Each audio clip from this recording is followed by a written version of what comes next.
इस वक्त सौरभ भारद्वाज दिल्ली सरकार के मंत्री हमारे साथ जुड़ रहे हैं। सौरभ जी, पहला प्रश्न यही है क्योंकि हाईकोर्ट से आप लोगों ने उम्मीदें लगा रखी थी और हाईकोर्ट ने ये साफ कह दिया। क्या हुआ, आप हंस रहे हैं? हाईकोर्ट ने ये साफ कह दिया कि इनकार कर दिया, वो इस अरेस्ट को गलत नहीं मानते हैं। उन्होंने बहुत सारी इसमें बातें कही हैं, लेकिन शायद जो सबसे बड़ी परेशानी आपकी है वो इस बात से होगी कि उन्होंने कहा कि न सिर्फ दिल्ली के मुख्यमंत्री के तौर पर बल्कि आम आदमी पार्टी के कन्वीनर के तौर पर उन्होंने कहा है कि उन्होंने गलत इस्तेमाल किया है अपने पद का, और इसी के साथ ये कहा है कि न सिर्फ जो अपराध से पैसा या जो भी प्रोसीड्स आया उसके उपयोग में, इस्तेमाल में, बल्कि उसको छिपाने में भी उनकी भूमिका देखी। इसको कितनी बड़ी चुनौती आप मानते हैं आने वाले वक्त में? अंजना जी, जाहिर सी बात है, किसी कोर्ट ने अगर टिप्पणी की और उन्होंने जो राहत नहीं दी, जाहिर बात है कि एक चुनौती है। मगर मैं सिर्फ ये कहना चाहता हूं अंजना जी कि ठीक इसी तरीके से मैं आप ही के इंडिया टुडे न्यूज ग्रुप की एक न्यूज दिखा रहा हूं। 7 फरवरी 2024 की एक खबर है जिसमें इसी हाई कोर्ट की इसी बेंच और जस्टिस स्वर्णकांता शर्मा, जिनका मैं बहुत सम्मान करता हूं, उन्हीं की कोर्ट ने संजय सिंह जी की बेल डिनाई कर दी, खारिज कर दी। संजय सिंह जी के वकीलों द्वारा जितनी भी दलीलें दी गई सब खारिज कर दी और उन्होंने बोला कि मुझे लगता है कि गड़बड़ हुई है, मनी लॉन्ड्रिंग हुई है, संजय सिंह जी के ऊपर मुकदमा सही चल रहा है, अरेस्ट ठीक हुई है, ये जेल में ठीक है, जेल में ही इन्हें रहना चाहिए, लिहाजा इनकी बेल इन्हीं हाई कोर्ट ने डिनाई कर दी।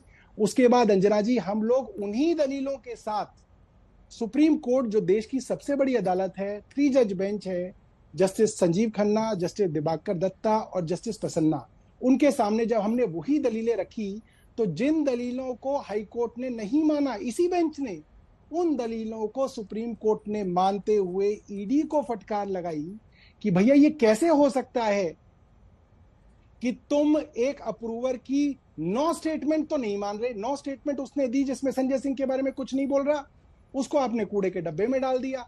10वीं स्टेटमेंट आपने उसके ऊपर दबाव बना के ले ली, उसको लेके आप कोर्ट आ गए। ऐसे कैसे हो सकता है?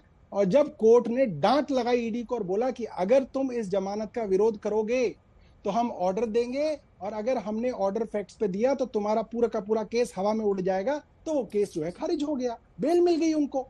तो इसी तरीके से अंजना जी, हमें पूरा विश्वास है कि जैसे संजय सिंह जी के मामले में इसी हाई कोर्ट ने कुछ नहीं दिया मगर सुप्रीम कोर्ट ने राहत दी, हमें सुप्रीम कोर्ट से राहत की उम्मीद है।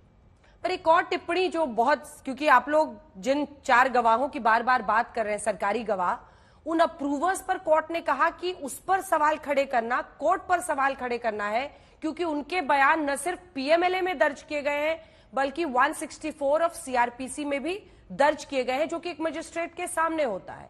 तो आप ईडी पर नहीं, कोर्ट पर सवाल खड़े कर रहे हैं। जी अंजना जी, आप क्योंकि कानून समझ रखती हैं मुझे लगता है, इसलिए आपने 164 और पीएमएलए की बात करी। मुझे बड़ा अच्छा लगा कि आपने ये वाली बातें की।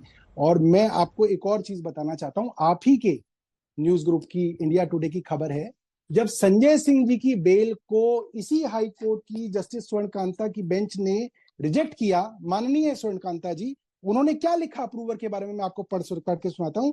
The high court also said the law of approver statement is old and has not been brought in only to implicate Sanjay Singh as submitted by Mr. Sanjay Singh. The approver wasn't examined by ED alone, but there was a magistrate statement also. So the approver statement will be put to test on cross examination at an appropriate time.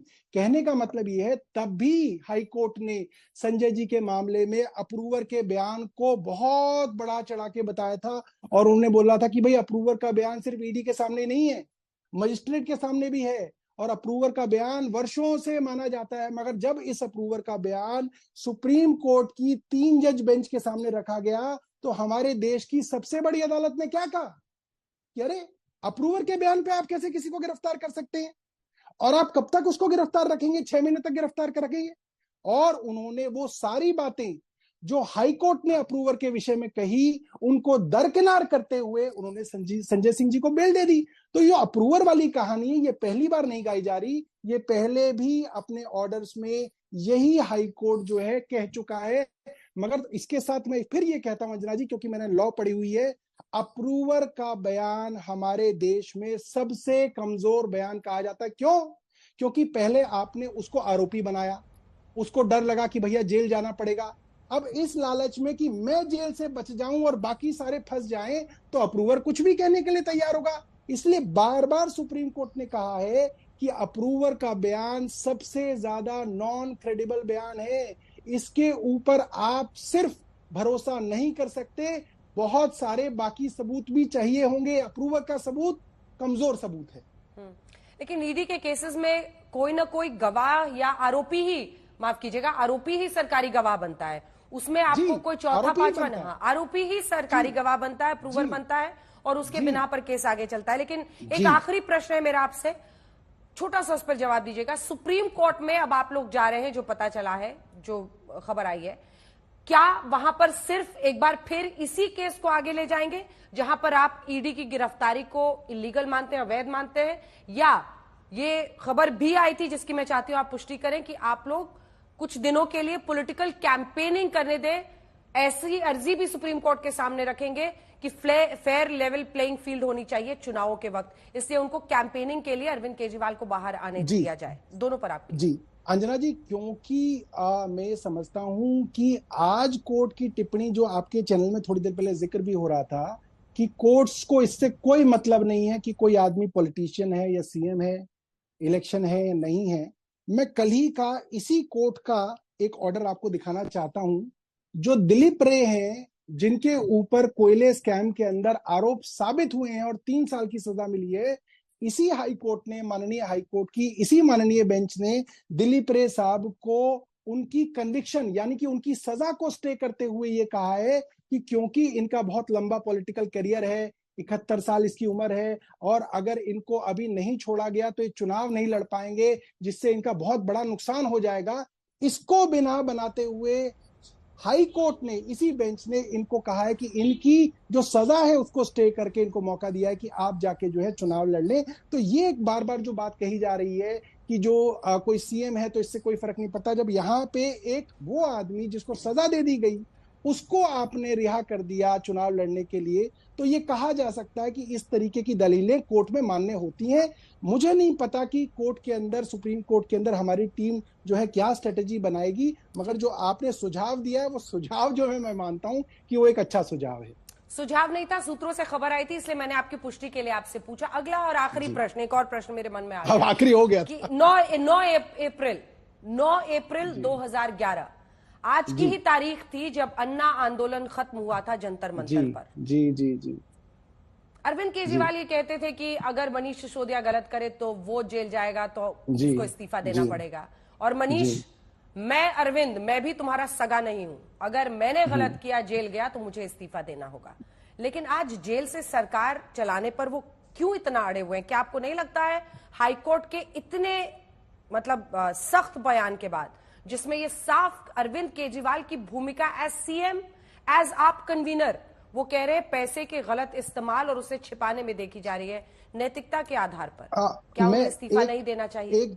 एक दो चीजें मैं अंजना जी बताऊं। पहली बात तो इस high court के इतने लंबे चौड़े ऑर्डर के अंदर एक लाइन कहीं पे ये नहीं लिखी हुई कि अरविंद केजरीवाल के ऊपर आरोप सिद्ध हो जाते हैं और उनको अब मुख्यमंत्री के पद से इस्तीफा देना चाहिए, वो नहीं लिखी। दूसरी बात, 3 बार दिल्ली के हाई कोर्ट के सामने पीआईएल और रिट पिटीशन आ चुकी हैं कि साहब आप इनको हटाइए, और कोर्ट ने कहा कि हमारे संविधान में और कानून में ऐसा कोई प्रावधान नहीं है कि अगर मुख्यमंत्री को सिर्फ इसलिए गिरफ्तार किया गया है क्योंकि उसके ऊपर आरोप लगे हैं तो उसको हटाना पड़े। तीसरी बात, हम किस नैतिकता की बात कर रहे हैं अंजना जी? वो भारतीय जनता पार्टी, देखिए अरविंद केजरीवाल जी का इस्तीफा अंजना ओम कश्यप नहीं मांग रही है, ना सौरभ भारद्वाज मांग रहे हैं, ना दिल्ली की जनता मांग रही है। कौन मांग रही है? भारतीय जनता पार्टी मांग रही है। वो भारतीय जनता पार्टी जिन्होंने हेमंत बिस्व शर्मा के खिलाफ कैंपेन चलाया कि वो सबसे बड़ा भ्रष्टाचारी है, 6 महीने तक बुकलेट बांटी, और फिर उसके ऊपर ईडी सीबीआई के मुकदमे हुए और फिर वो भारतीय जनता पार्टी में आ गए। और उनको भारतीय जनता पार्टी ने मुख्यमंत्री बना दिया। ईडी सीबीआई के सारे मामले खत्म हो गए। अजीत पवार के बारे में कहा गया कि वो भ्रष्टाचारी हैं, ईडी सीबीआई के मुकदमे हुए, उनको उप मुख्यमंत्री बना लिया अपनी सरकार के अंदर। वो भारतीय जनता पार्टी जो चुन चुन के भ्रष्टाचारी लोगों को अपनी पार्टी में लाके मुख्यमंत्री और उप मुख्यमंत्री बना रही है, वो भारतीय जनता पार्टी हमें उपदेश दे रही है कि भारतीय जनता पार्टी के षड्यंत्र से जो गलत आरोप हमारे मुख्यमंत्री के ऊपर लगे हैं और गलत तरीके से उनको गिरफ्तार किया जा रहा है, वो इस्तीफा दे दें। क्यों दे दें? क्योंकि भारतीय जनता पार्टी से हमें एक नैतिकता का सर्टिफिकेट चाहिए, हमें नहीं चाहिए अंजना जी। भारतीय जनता पार्टी से हमें कोई सर्टिफिकेट नहीं चाहिए। भारतीय जनता पार्टी क्या देश में कर रही है वो सारा देश देख रहा है। कोर्ट से कन्विक्शन हुआ तब इस्तीफा देंगे या नहीं देंगे? क्या अंजना जी? क्या कोर्ट से कन्विक्शन हो जाता है तब इस्तीफा देंगे या नहीं देंगे? कब देंगे? कब? कोर्ट से अगर कन्विक्शन हो जाता है तब इस्तीफा देंगे या नहीं देंगे, या तब भी इसे होगा ही साजिश नहीं, बताएंगे? हो ही नहीं सकता ना अंजना जी। अगर कुछ होता तो हो ही जाता, इसके अंदर कुछ निकलेगा ही नहीं। जैसे अरविंद केजरीवाल के ऊपर बाकी इतनी सारी 450 फाइलें देखी गई थी और तब कहा गया था कि अरविंद केजरीवाल के ऊपर पता नहीं क्या क्या सीबीआई के और कौन कौन से मुकदमे किए जाएंगे। अरविंद केजरीवाल जी के जो सचिव थे उनको गिरफ्तार कर लिया गया था, उनको आज तक सस्पेंड किया गया है। मगर पिछले 7 सालों में कोई चीज जो है ऐसी अरविंद केजरीवाल जी के खिलाफ साबित नहीं हुई। अंजना जी, मुकदमा करना आसान है क्योंकि आपके पास इन्वेस्टिगेटिंग एजेंसी है, आप उनको ट्रायल के अंदर भेज सकते हैं, उन्हें परेशान कर सकते हैं। मगर जुर्म साबित करने के लिए आपको पुख्ता सबूत चाहिए, जो आज की तारीख में अंजना जी मुझे नहीं लगता कि इस मामले के अंदर हैं। अगर होते तो संजय सिंह जी को इसके अंदर बेल नहीं मिलती, क्योंकि पीएमएलए के अंदर बेल मिलना लगभग एक्विटल के बराबर है। सुप्रीम कोर्ट का इस पर क्या रुख रहता है, आगे आपकी टीम क्या करती है, इस पर नजर हमारी रहेगी। बहुत धन्यवाद आपका सौरभ भारद्वाज जी हमारे साथ बातचीत करने